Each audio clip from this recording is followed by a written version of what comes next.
Hey guys, welcome back to my channel. Today I wanted to film an anti-haul video for you. When I do anti-haul videos, I usually include products that I'm just not interested in buying at all, but I also include products that I thought about purchasing that I had to talk myself out of. So if you are in need of someone to talk you out of some new makeup releases, I am here for you. There's nothing wrong with buying new makeup or trying new products. I just think these videos are fun, and because YouTube videos can be so focused on buying new products and trying new things, I just think it's fun to switch it up every once in a while. So I hope you guys enjoy today's video.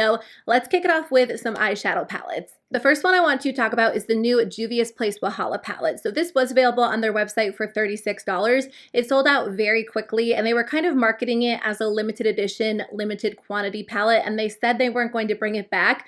But you know how it goes with brands who kind of say their palettes are limited edition. I've been reading through the comments on their Instagram. It looks like they are planning on restocking it at least once more, but I guess we'll see. It comes with 20 different shadows, and there are a mix of textures, including duochromes, some metallics, some matte shadows, and then also glitters. I do love the Juvia's Place palettes that I own. Typically, I prefer their metallic formula over their matte formula, but I'll use the palettes that I have, and I love the duochromes in the Tribe palette. So the fact that this palette does have some duochromes definitely had me interested in it, and I almost picked it up, but there are a couple of things that I don't love about this palette. I don't love the fact that it has glitter shadows, because I just don't end up reaching for glitter shadows in my palettes. I have a couple of palettes that have glitters, like my Huda Beauty palette and a couple of my ColourPop palettes, and I think I've used a pressed glitter on the eyes like 2, maybe 3 times total. It's just not my preferred formula. It looks like this one has 3 glitters in it, so that's not too bad because I would be able to use the majority of the palette, but when I look at it a little bit more closely, there are some shades in the matte finishes I probably wouldn't use super often, like the reds, even the super bright pink. So that brings it up to at least 6 shadows I wouldn't reach for very often, if at all, which is like a third of the palette. So it doesn't make a lot of sense for me to buy a palette if I'm not going to use a third of it, and that's something I've been trying to pay attention to. If there are multiple shades in a palette that I won't use, I try to skip over it because there's no point in buying an eyeshadow palette for half of it to go unused. So that is the reason why I won't be buying this one, but I wish they sold the duochrome separately because those look amazing. Lady Gaga's brand HausLabs is releasing a new palette today. This one is the Stupid Love palette, and it retails for $48. I have to say that this one is a little bit more interesting than some of their previous releases. The brand as a whole hasn't really appealed to me a whole lot. I've never tried anything just because the products look like things you've seen before, but I feel like this actually looks like something I would expect to see from Lady Gaga's brand. The majority of the palette is blue, and then there are a few warmer tones in here as well. Blues are great. I love that brands are doing more colorful palettes and blue palettes. I do feel like the brand is a little bit late to the game. I know they are a newer brand, but I feel like brands were kind of focusing on blue last summer. ColourPop released their Blue Moon palette, and then there were a couple of other blue palette releases. For me, I love blue eyeshadow, but when I wear that color, I feel like it tends to look very similar. You know, there are some variations like a lighter look and a deeper look, but I don't feel like I have to have multiple blue palettes in my collection, and I'm pretty happy with what I have. I also don't know if I love the blues mixed with the orangey reds. I feel like it could be interesting. You might be able to create some unique looks, or you could always use the colors separately, but for $48, I know that I don't need this one, and I'm sure if you have a lot of blues in your collection, you probably don't need it either. With that being said, this does have me more intrigued to see what else the brand is going to release. I've just never really had a lot of interest in the brand, but I feel like the promo photos and the marketing behind this palette is just a lot more interesting overall compared to what I've seen them release in the past. So I'll keep my eye on the brand, but I'll be skipping over this palette. Let's talk about the new ABH palette. A lot of you guys were asking me if I was planning on picking this up because it does look like a palette that I would like. And I'll be completely honest with you guys, I thought about adding it to my cart, but I decided to skip over it for a few reasons. So this is the Norvina Pro Pigment Volume 4 palette. As you might know, ABH released 3 other Norvina Pro Pigment palettes last year at the end of 2019, and it was like one right after the other. I thought that we had seen the end of the Norvina Pro Pigment palettes, but apparently not. I can't say that I really hear anything terrible about these palettes. I feel like the general consensus is that they perform well, and a lot of people actually rave about the formula. I just don't think they got as much buzz as the brand was hoping, because 2019 was like the year of Anastasia palette releases. They released so much. So they describe this one as a soft glam palette for those who love glam but also a pop of pink, and that does appeal to me because I've kind of been more into neutral tones lately, just softer browns, and occasionally I'll wear like a pop of color. I kind of go back and forth, but I guess according to the Trend Mood Instagram, this is the last palette in 2020 that we can expect to see from Norvina, which is kind of surprising. I'm sure that means Anastasia Beverly Hills will be releasing additional palettes, but maybe they listened to the feedback from, last year when they released so many. So like I said, I actually really like this palette. I think that the colors are beautiful, and when I look at the promo photos and the palette as a whole, it does pull me in. But for some reason, when I saw this picture of the swatches, I was just not interested in it at all. For some reason, these swatches are just not super appealing to me. I don't love how the colors look together, and I don't know why. It almost looks like there are some sheer glitter toppers, and overall, it just doesn't look as appealing as I initially thought it would when I saw the promo photos. So I will say the swatches actually convinced me that I don't need this palette. It is a new palette, so I haven't really seen any reviews or additional swatches, and I know swatches can kind of vary person to person depending on the light and the camera quality, but overall, I don't love this. The other reason why I won't be buying this one is because it comes with 25 shades, which is a lot. I'm not the biggest fan of large palettes. And, this is something that I've learned about myself over the years, but whenever I do my eyeshadow palette declutters, the super large palettes are typically the ones to go first. I just don't reach for them. I get very overwhelmed by them. I have a hard time storing them. I think I have 3 large palettes in my collection that I use fairly regularly, but other than those 3, I just don't need to keep buying them because I feel like I end up wasting my money and the palette just doesn't get used as much as I initially thought I would use it. I'm also not interested in buying the ABH Norvina Electric Cake Liners. These are trios of vivid, opaque, colorful liners. They're supposed to go on like a liquid pigment and then dry to an opaque finish. They're $30 each, and then each one comes with 3 shades. These actually look really beautiful, and I like that they're a little bit different. It's not your typical black liquid liner, but to be honest with you guys, I rarely use colorful liner. As much as I tell myself I would like to get into colorful liner, I just end up reaching for black most of the time, and I think it's because I tend to wear a lot of colorful shadow, and that's just where I prefer to keep the color rather than incorporating a colorful liner as well. I do like the ColourPop BFF liquid liners. They have a couple of colorful shades. I love the green and I love the blue. I would love for them to release a purple, but other than that, I'm usually pretty happy with black. I saw a comment on the Trend Mood Instagram saying she should have sold these for $10 each instead of combining them into trios, and I actually thought that was a good idea because if they were sold separately, I feel like people would be more likely to buy them as singles. When they kind of put products together in trios, it's tough because for me, I very rarely end up loving all 3 shades, whether it's a blush trio, an eyeliner trio, a lip trio. I just wish brands would sell products separately, and I know that would cut down on their profit margin, but at the same time, if she sold these separately for $10, I feel like she could make some great sales because that's a pretty affordable price for a high-end liner, but the trios are just not appealing to me. Okay, Charlotte Tilbury is releasing a new bronzer that a lot of people seem interested in trying, and I have to be honest, I was interested in trying this as well until I saw the price point. This is the Airbrush Bronzer and it retails for $55.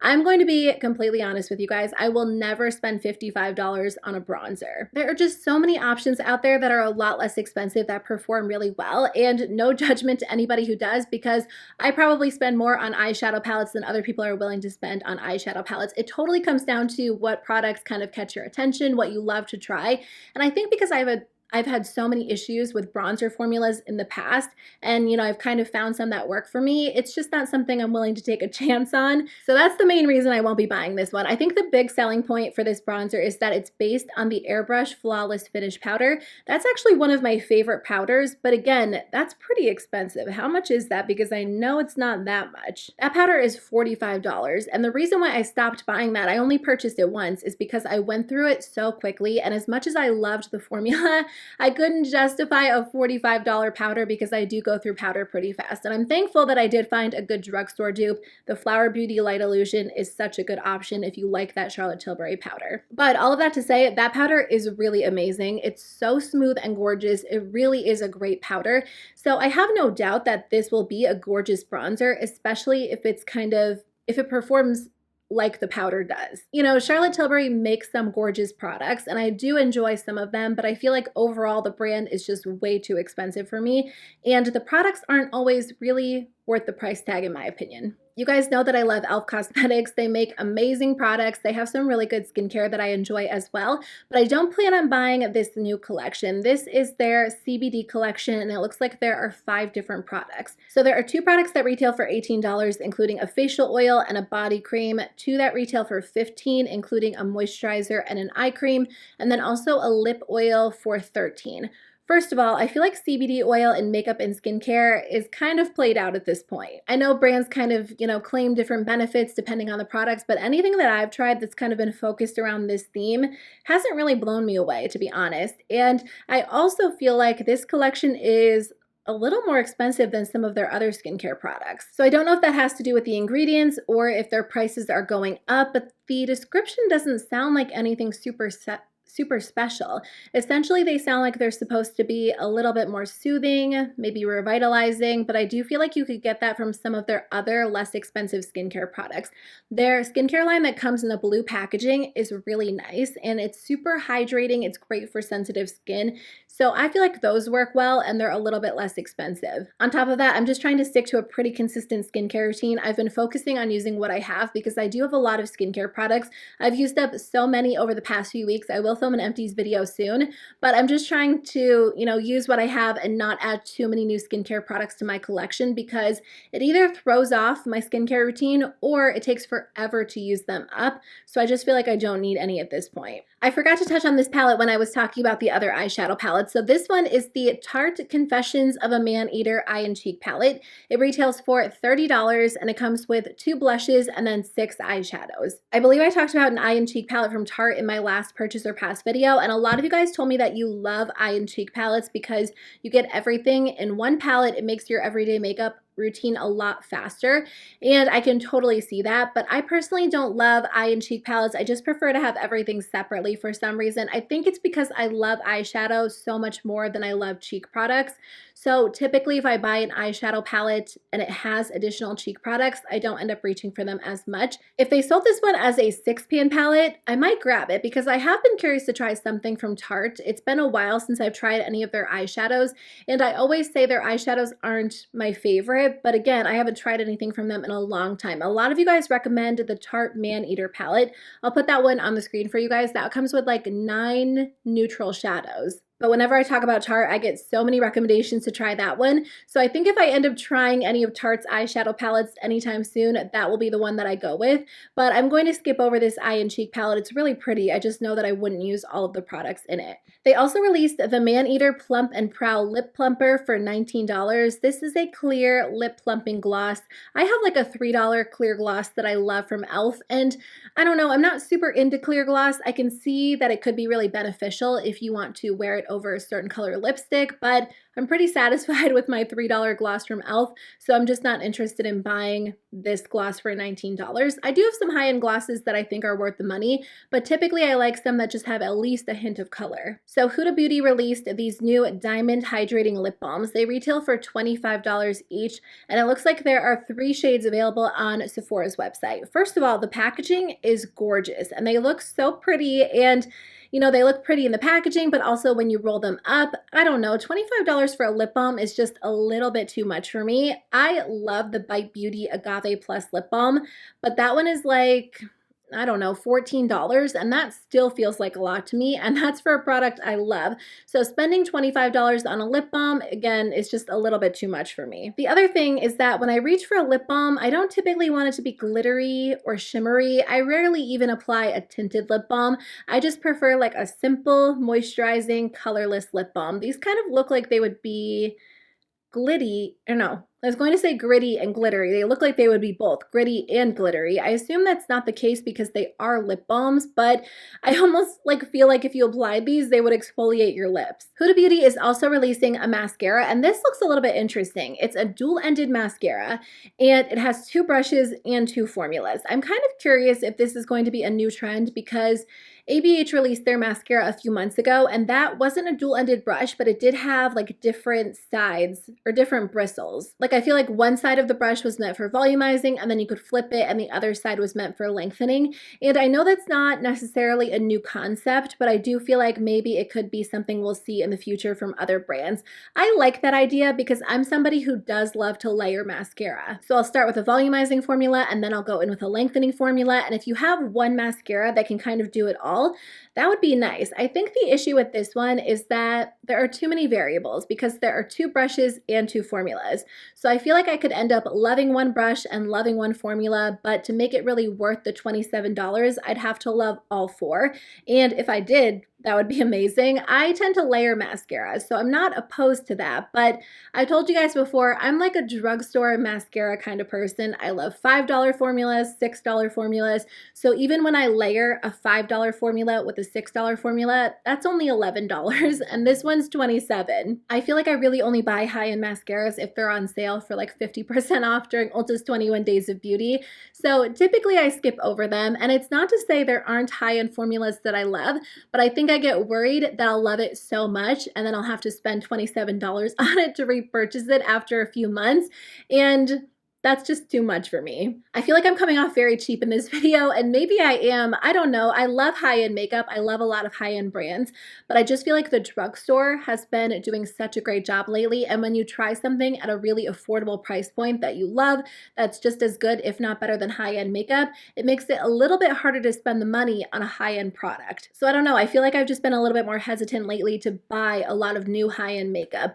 Are you guys big drugstore fans or high-end fans or even luxury fans? I've never really dabbled into the luxury makeup scene too much just because I feel like high-end makeup is expensive enough for me, but I feel like I have a good mix, drugstore and high-end, but lately I've been so into drugstore makeup. Anyway, thank you guys so much for watching my anti-haul video. I really appreciate it. I hope you guys are doing really well. Let me know what you've been up to in the comment section below. Let me know if there are any makeup products that you're not planning on buying for a specific reason, but otherwise I'll see you guys on Thursday with a new video.